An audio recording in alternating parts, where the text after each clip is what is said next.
નમસ્તે મિત્રો, આજે આપણે વાત કરવાના છે કાળીદાસ પટેલ સાથે ગાંધીનગરમાં બનેલી ઘટના. નામ કાળીદાસ પટેલ, ગાંધીનગર જિલ્લાના નાનકડા ગામના ખમીરવંત પટેલ માણસ મજબૂત ઉંમરનું કામ કરે, છાતીનો દુખાવો રહ્યા કરે. એકવાર કોઈએ સલાહ આપી, આ હૃદયનો મામલો કહેવાય, આમાં કંઈ ઝૂઠ ફાંકવાથી કે છાતી પર બામ ઘસવાથી ન મટે. જાઓ અમદાવાદ ડૉક્ટર તુષાર શાહ પાસે, ખૂબ હોશિયાર ડૉક્ટર છે. મુંબઈથી હાર્ટના ઓપરેશન્સ કેમ કરવા તે શીખીને આવ્યા છે. માણસ તરીકે પણ સારા છે.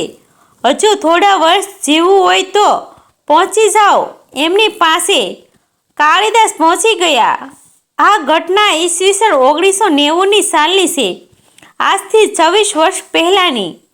ત્યારે ડૉક્ટર તુષાર શાહ ગુજરાતના એકમાત્ર અને સૌપ્રથમ કાર્ડિયાક સર્જન તરીકે પ્રેક્ટિસ શરૂ કરી ચૂક્યા હતા. 1984માં વહેલી આ ઓપન હાર્ટ સર્જરી એમણે જ અમદાવાદમાં શરૂ કરી હતી. પણ હાર્ટની બાયપાસ સર્જરી હજુ સુધી ગુજરાતમાં ક્યાંય થતી ન હતી. ઓપરેશનની વાત બાજુ પર રહી, પણ હાર્ટની એન્જિયોગ્રાફીની તપાસ પણ ક્યાંય શક્ય ન હતી. ડૉક્ટર તુષાર શાહે નોંધ્યું કે કાળીદાસ પટેલ એમની ઓફિસના બારણાથી ખુરશી સુધી ચાલીને આવ્યા. એટલામાં જ એમને છાતીનો દુખાવો ઉપડી આવ્યો. કેટલાક ટેસ્ટ અને બોડી ચેકઅપ પછી ડૉક્ટરે સલાહ આપી, ત્યારે એન્જિયોગ્રાફી માટે મુંબઈ જવું પડશે.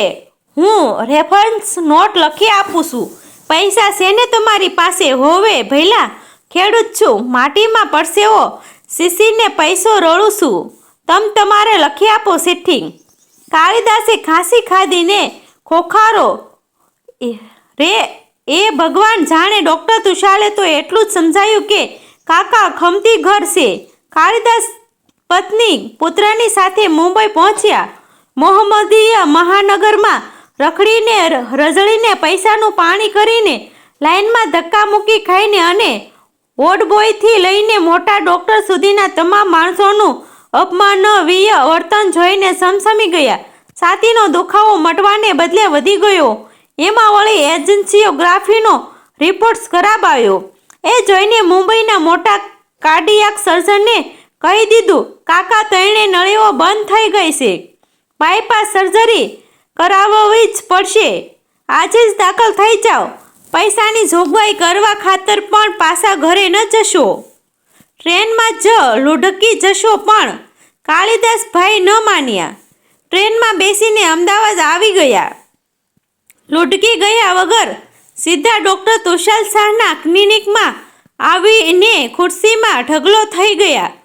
ફાપ મટી એટલે બોલવાનું શરૂ કર્યું, ભઈલા હું મસાણમાં જાઉં તૈયાર છું, પણ મુંબઈ જવા રાજી નથી. તમને ઓપરેશન કરતા આવડે છે?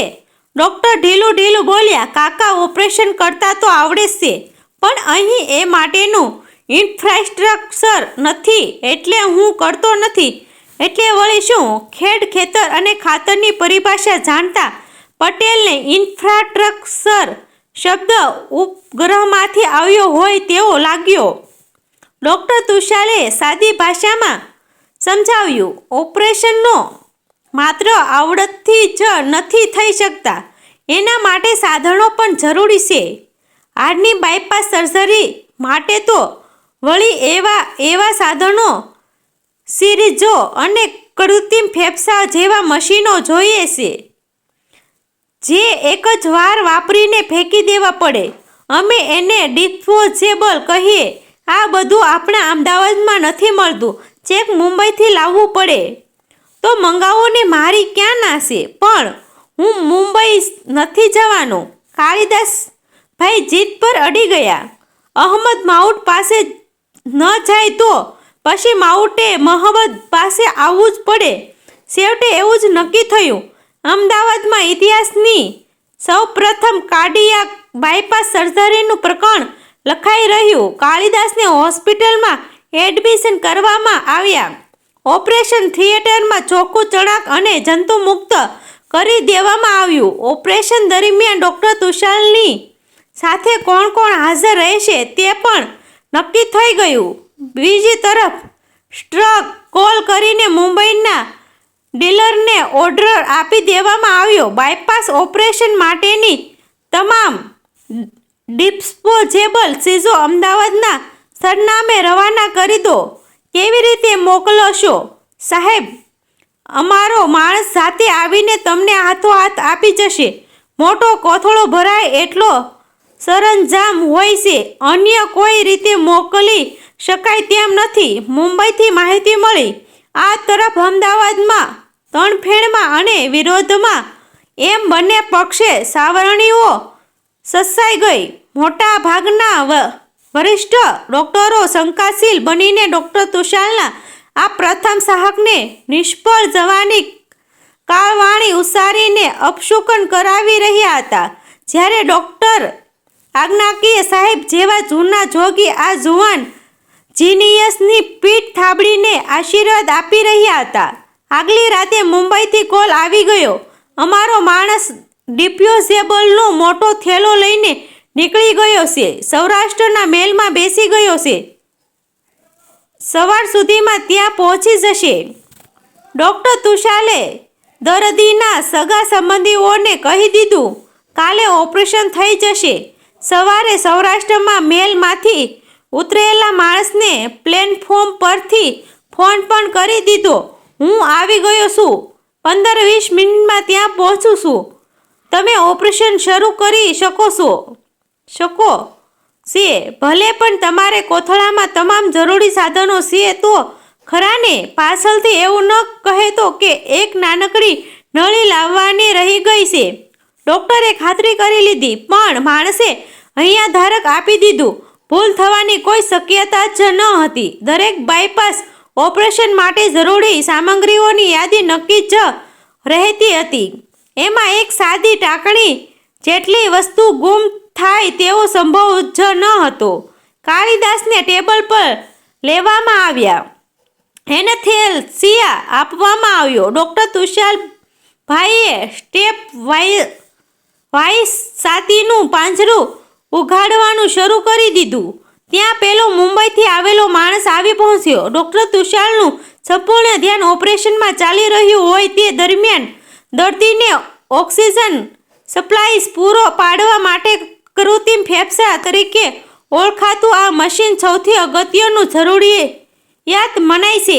એમાં ઉપર તો શરદી જીવી શકે છે સાહેબ. આર્ટિફિશિયલ લંગ મશીન ક્યાંય દેખાતું નથી. સલાહકે કહ્યું. હે ડોક્ટર શાહ શીશ પાડી ઉઠ્યા. ઓપરેશન થિયેટરમાં ખળભળાટ વ્યાપી ગયો. કાળીદાસનું ભવિષ્ય કાળો ડિબાંગ ભાસવા લાગ્યું. મુંબઈથી આવેલો કોથળો આખો ઊંધો વાળી નાખ્યો, પણ એમાંથી કાળીદાસનો શ્વાસ ક્યાંય જડતો જ ન હતો. એ જમાનામાં મોબાઈલ ફોન હતો નહીં. સાદો ટ્રંક કોલ કરવામાં સમય બગડે એટલે મોંઘા ભાવનો લાઇટિંગ કોલ લગાડવામાં આવ્યો. મુંબઈના વેપારીએ હાથ ઊંચા કરી દીધા. અહીંથી તો અમે સંપૂર્ણ સાધન સરંજામ મોકલાવી દીધો છે. તમામ સુધી શું પહોંચ્યું તે ભગવાન જાણે. પેલો વસેટીયો બાપડો સિયાવિયા. ડોક્ટર તુષાર શાહ હવે જીવ પર આવી ગયા. કાળમુખાઓની કાળવાણી સાચી પડે તે કેમ ચલાવી લેવાય? ઈશ્વર એવું કંઈ છે કે નહીં? એમણે પોતાના એક કર્મચારીને કહ્યું, બહારના રૂમમાં મારું શર્ટ પડ્યું છે. તેમાં ખિસ્સામાંથી સ્કૂટરની ચાવી કાઢ અને નીકળી પડ. સૌરાષ્ટ્રના મેલનો પીછો કરવાનો છે. કોઈ રોકે તો મારું નામ આપજે. દર્દીની ખુલ્લી છાતી વિશે માહિતી આપશે, પણ કૃત્રિમ ફેફસું લીધા વગર પાછો ફરીશ માં યુવાન નીકળી પડ્યો. બજાજ કબ અને ટ્રેન વચ્ચે દિલ ધડક રેસ જામી. આ રેસ બે એજનો વચ્ચેની નહોતી, પણ જિંદગી અને મોત વચ્ચેની સ્પર્ધા હતી. બજાજ કબે આખરે સૌરાષ્ટ્ર મેલની પકડી પાડ્યો. ચેક વિરમગામ પાસે એને આંતર્યો. ગાર્ડને કહીને ડબ્બામાં તપાસ કરી. પેલો માણસ જે જગ્યા પર બેઠો હતો તે સીટની નીચે એક નધનિયાતો કોથળો પડેલો હતો. જોયું તો એની અંદર જ આર્ટિફિશિયલ લંગ મશીન હતું. કેવી રીતે? કેટલા કલાક પછી એ સંજીવની પહાડ લઈને અંજરની સૂદ ઓપરેશન થિયેટરમાં પહોંચ્યા તે અનુમાનનો વિષય છે. મોટો સવાલ એ છે કે ત્યાં સુધી કાળીદાસ જીવતા રહી શક્યા જ ખરા? બેહોશની અસરમાં સિરાયેલી છાતી સાથે લગભગ 3 થી 4 કલાક સુધી આ 56 ઇંચની છાતીવાળો મરદ ભાઈડો જીવતો રહ્યો અને એટલી જ પહોળી છાતી ડૉક્ટર તુષાર શાહની કહી શકાય. અંદરથી ઉઠતા કયા આવેગથી, ક્યાં જનૂનથી, ક્યાં મોટિવેશનથી આ ડૉક્ટર આવા ભાંગી નાખે તેવા સંયોગમાં પણ ટકી રહ્યો હશે? એ પછી ઓપરેશન નિમિત્તે પૂરું થયું. કાળીદાસ પટેલે સાજા થઈને ઘરે ગયા. ખેતી કરી પૈસા કમાયા, દીકરી દીકરાઓને થાળે પાડ્યા અને 17 વર્ષ લગી સારી રીતે હરતા ફરતા જિંદગી જીવા રહ્યા. મરતા પહેલા રૂબરૂમાં આવીને ડૉક્ટર તુષાર શાહને અંતરથી આશીર્વાદ આપી ગયા. આજે તો અમદાવાદમાં, વડોદરા, સુરત અને રાજકોટ, નડિયાદમાં પણ કાર્ડિયાક સર્જરી થાય છે અને મોટી સંખ્યામાં થાય છે. પણ એમાં પાયામાં ડૉક્ટર તુષાર શાહની પહેલ રહેલી છે. આભાર તો કાળીદાસનો પણ માનવો પડે. પોતે સુખી સંપન્ન હોવા છતાં પણ ઘર આંગણે નવા જુવાન ડૉક્ટરના હાથમાં પોતાની જિંદગી સોંપી દેવામાં જોખમ ઉઠાવ્યું. તે માટે મિત્રો આ સ્ટોરી ગમી તો શેર કરી દેજો.